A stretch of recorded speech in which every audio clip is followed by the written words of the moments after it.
And another problem is number of clusters, K. Normally, if we are working on the assignment, the K is an input. And in majority of Kmeans algorithms, K is an input. So what do you do normally? So you try with different K. You try with K with 2, 3, 4, 5. If it is possible that you may have many clusters, then you could go with 5, 10, 15, 20, 25, 30 clusters, and then see how it does. And then there's the elbowing technique. So you have seen that, like a proportion of variance. So you look at the elbow, where the elbow is correct, and you can choose the best K. The maximum K that you could use is the number of points. So in that case, the error will be 0. All data will be an individual cluster. But we don't want to go there, we want to find a meaning. So in leader cluster algorithm, basically it says that maybe we should not select K ahead of time. Because K, we don't know it initially.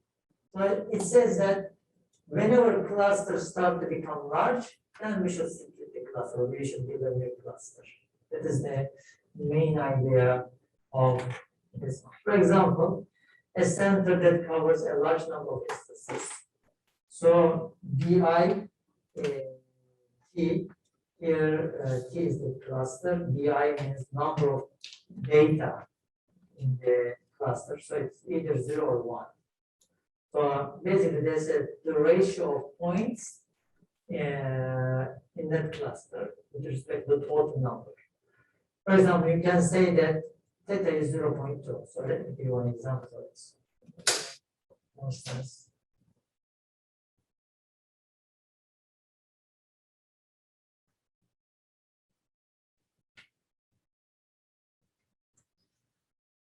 so I have, let's say, I put data into one cluster. Okay, 1, 2, 3, 4. I have, let's say, 10 data. 6, 7, 8, 9. Let's say we have 12 data. Okay. So we put the data, and then they all go to this cluster, and then this one cluster, 1, 2, 3. Okay, there's another data. So this is my case right now. So if you look at here, this cluster has, we have 9, 12. I have 12 data here. I have 3 data here. So totally, I have 12 over 9 over 12. Sorry. I have 9 data here. The total, the ratio for this cluster is 9 over 13, 0.75. This one has 0 over 12, 0.25. So this cluster has 25% of the data, this cluster has 75% of the data. So this says that you can pick up a threshold like 0.5. So whenever cluster size goes above that threshold, like 0.5, 50% of data going to that cluster, then it may be a good idea to split it. Okay? So I may say, okay, let's split this. So we may say we are going to split it.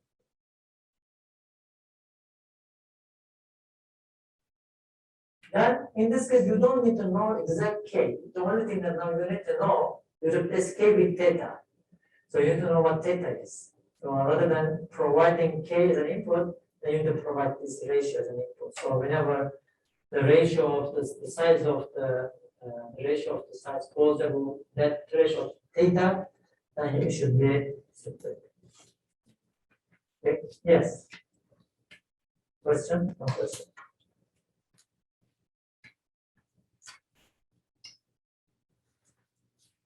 There is online K-means algorithm. It's a little bit variation. So if you remember the incremental K-means that we discussed briefly, incremental K-means. We briefly mentioned it when we talk about the problem of empty clusters.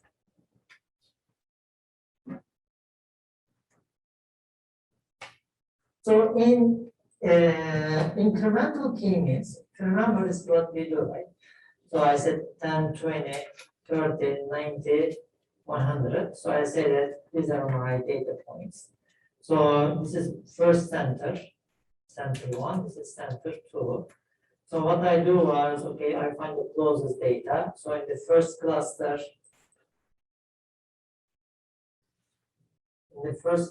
I have 10, 20, 30, 90. Second cluster will only have 100.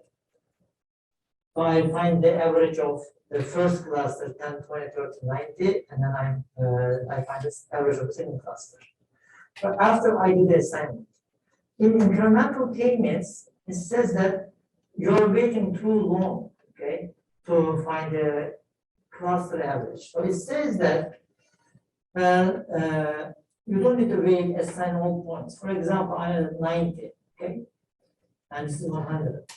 So as soon as I have 90 here, okay, the center is 90, then I add 10, okay, or 30. So I add my second. Compute the average at this time right away. Don't wait, okay? And the average now is going to be converted to 60. Okay? It has 90 and 30. Then I'm going to look into 20. Okay?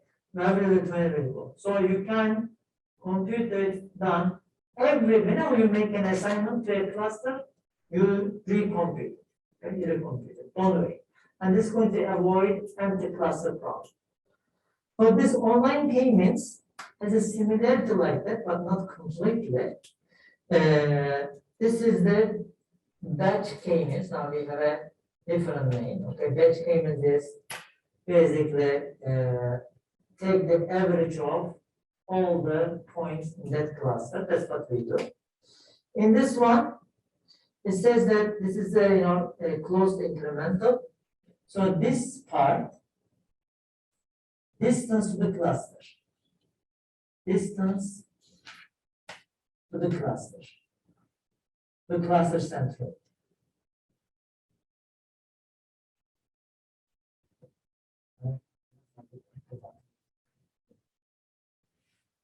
So distance of x to the cluster center. So how far it is. So here it says that I say 90, 30, the cluster center was 90, okay? I put 30, the cluster center now became 60, right there.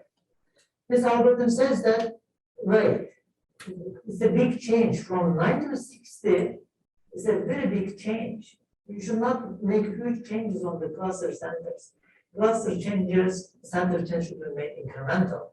So let's use let's say coefficient like n or nu, and then what we can do is rather than, so I know the distance to the center was 60 right here, and I had 30, the previous center was 90, the distance 60.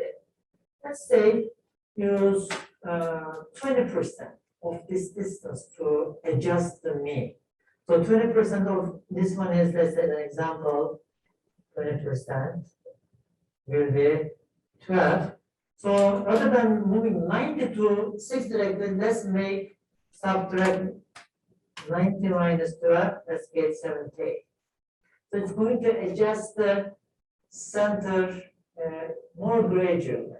Otherwise, the center could move right to left, up and down, randomly in many positions. So this is going to be a more consistent way of approaching the class center. Does it make sense? So there are two factors here. One of them is the distance to the center. Then you have how much you should update. In default case, in incremental cluster here, this nu is 1. Okay? But you could also use a lower value like 0.2, 0.15, etc. Otherwise, the center will move too far away from the original center. And this is a good case, especially if you are working with the outliers, right? Outliers will not move the mean far away from the center. It's going to just have a slight effect. So that's an advantage over there. Here you are going to see BIT. This checks the membership of X into that cluster. So in your textbook, it's using this way. So BIT is so let me go from here. XT, you said it appears as an exponent here. Okay. So XT in the exponent means item T, T term. So it's X1, X2, X3, X4, X5. Normally in many in the literature we use the subscript to represent the ith element. But here in the textbook it uses the exponent. So X is not the exponent of the number, it is the ith or t element in this case. And if it is 1, bi, I means in this case the cluster. If I, so whenever you find the mi, if it is the closest cluster, then we are going to membership of xt to cluster ci as 1. Otherwise, it is not a member of that class. So this is the way the notation it is used in your textbook. So BIT means for each cluster you have a membership of the item. It is only 1 if it belongs to that cluster, otherwise it's always 0. So that's why we have repetition of that one. But normally, logically, whenever we think of a data item and a membership to a cluster, we always think about the cluster that it is a member of. And in this figure, you see that when you see X, the mean moves a little bit towards X. But you don't move it completely, you need to move it by this coefficient.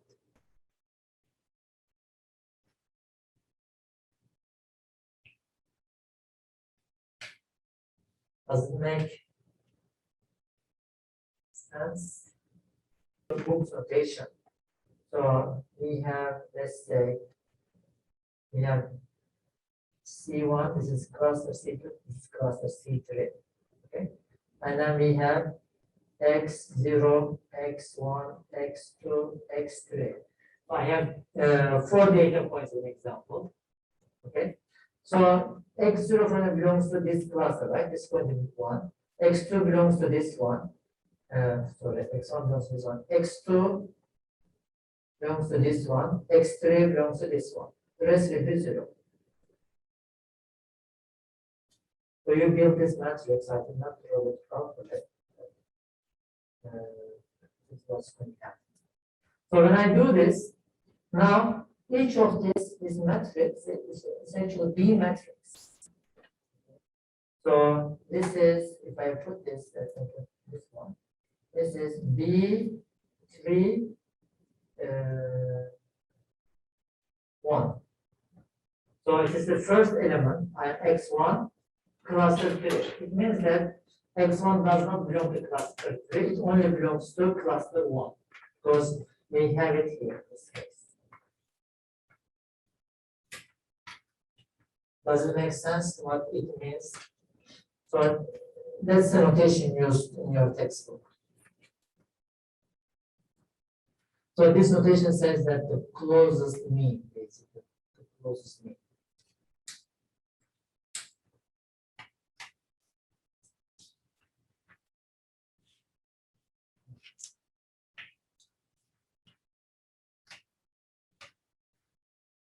So you have seen leader cluster algorithm.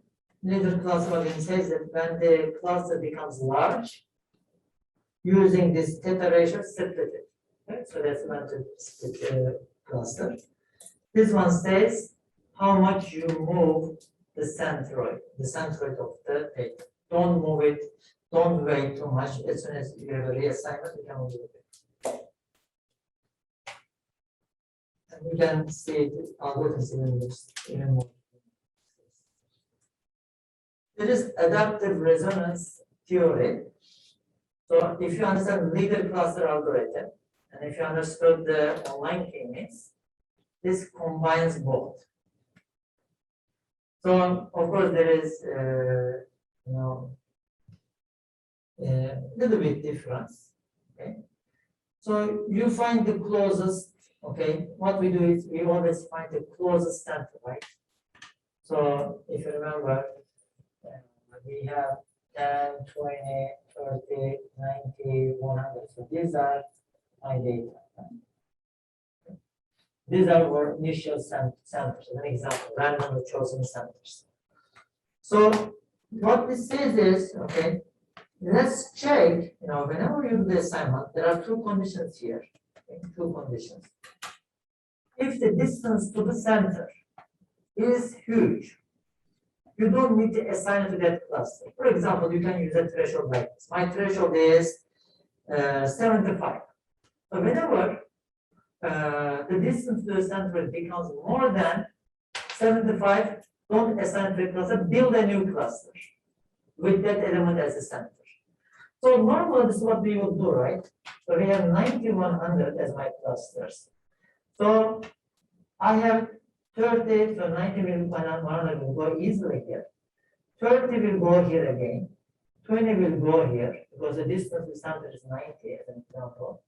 And when I come to 10, the distance to the center is 80. It is greater than 75 as an example, right? So 80 is greater than. So it says that don't assign 10 to the cluster of 90, although it is the closest one, it is far away. So what it's going to do is add one more cluster with 10 and then redo the algorithm. So don't assign far data to the existing cluster. So use a threshold like a distance. And whenever it goes beyond that distance, you assign a new cluster.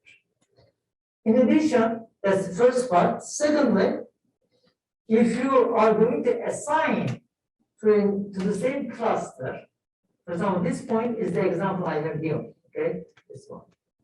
So it is far from the other clusters. So you could build a new cluster. But for this one, this data is close to this cluster.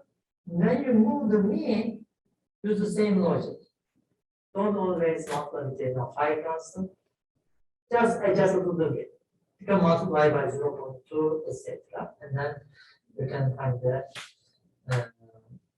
new central line. So it's a combination. Two conditions. First one just tells you when to create a new cluster. The second one tells you how to update the mean.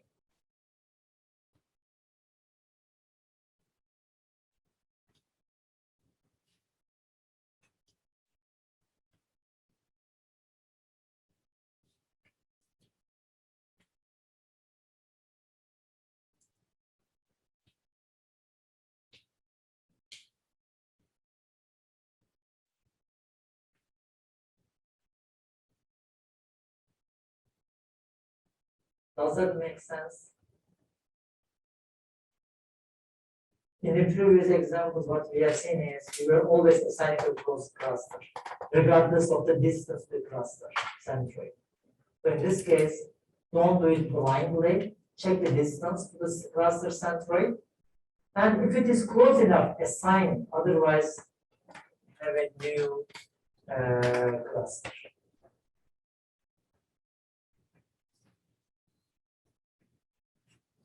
So if we come back, see, what we have seen so far. Okay, let's remember it.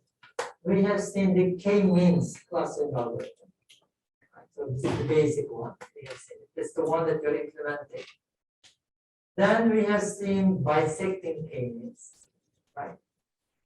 The idea in bisecting K-means is you start with two means clustering.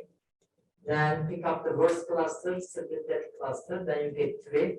Among 3, you get the worst cluster, find the worst cluster, divide it into 2, until you get k number of clusters. So that's the bisecting k. So it's still, you get k, but you do it in a hierarchical way. You always pick up the worst clusters, pick up the worst clusters.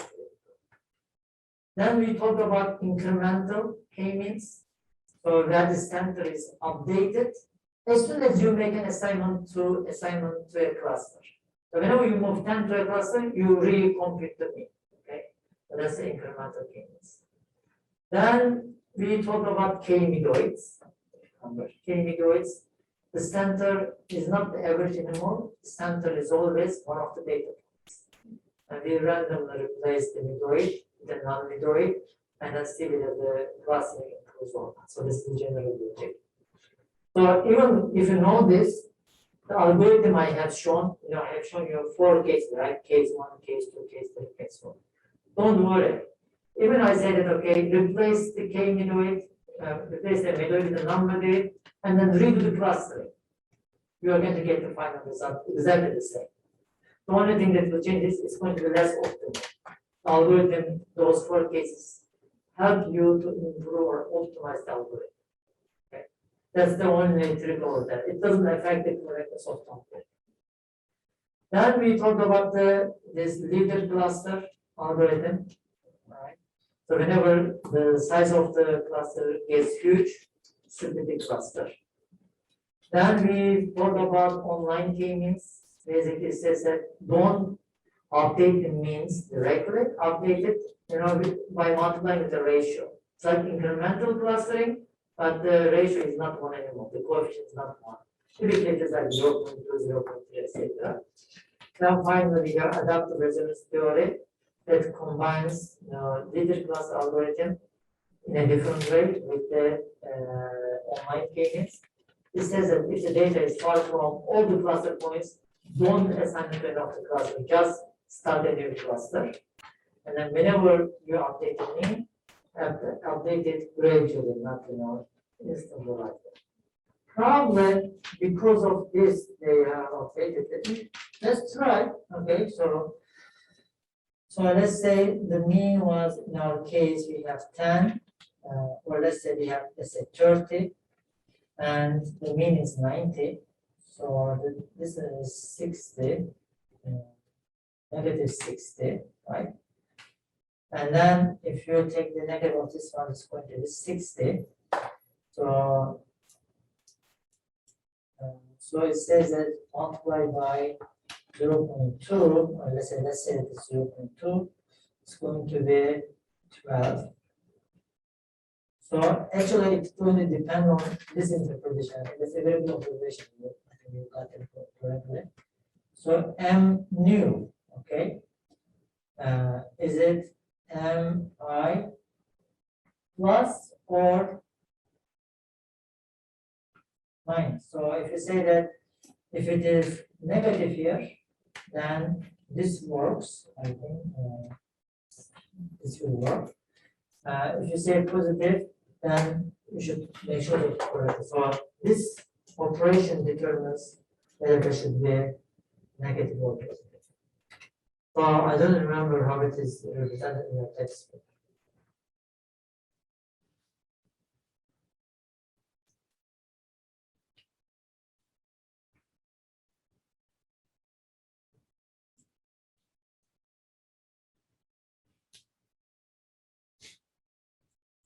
So let's say I'm going to pick 2 cluster samples, 10 and 80. Okay. So when I do this, I'm going to go 1 by 1, okay, on the data point. So 10 will go to here, 80 will go to here. We already know that. So I have already chosen that. Then I'm going to check 20. Okay, that's it. I'm going to check.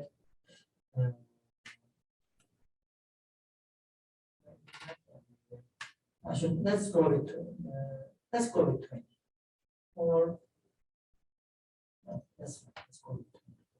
It is, I could give you some case that could make it matter, but that's okay. When I have put 20, as soon as I put here, the new center will be 15. So if I go with 30, now I have 10 and 20. Now I'm going to add 30. Now the new center will be 20. So I do it right away, I don't wait it.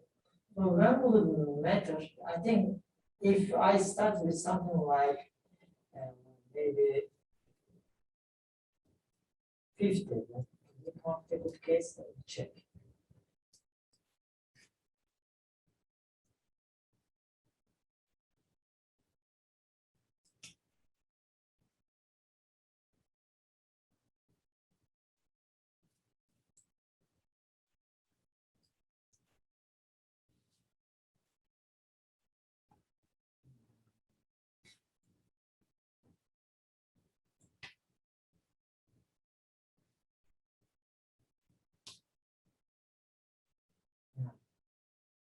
Need to work on an example carefully. It's going to make it.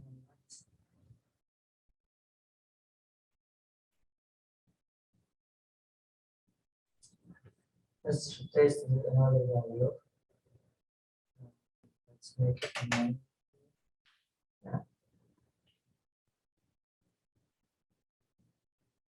So let's think about this way. I hope it's going to work this time. So I have 2 clusters.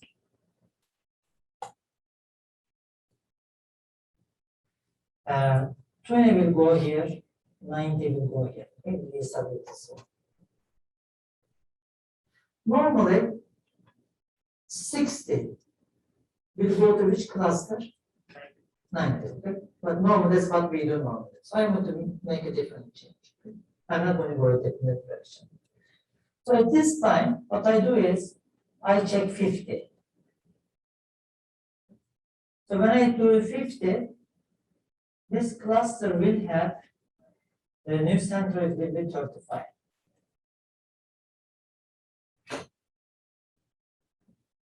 Now I will check 60 now. Where does 60 go now? 35. It's going to go to 35 here, right? So it's going to be, we are going to have 60 and the new cluster will be, it's not going to go to 90 anymore.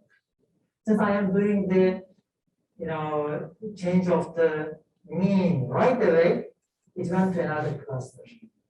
So it is 60, 50, 10, 100, 30, so it is roughly 43.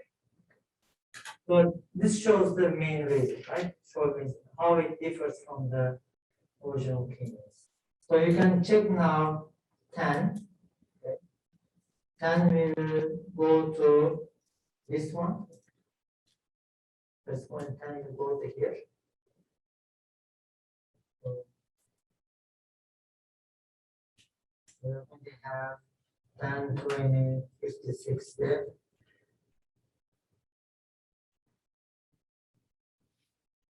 It's going to be 35. 35. So it's going to be 35. The 90 will be.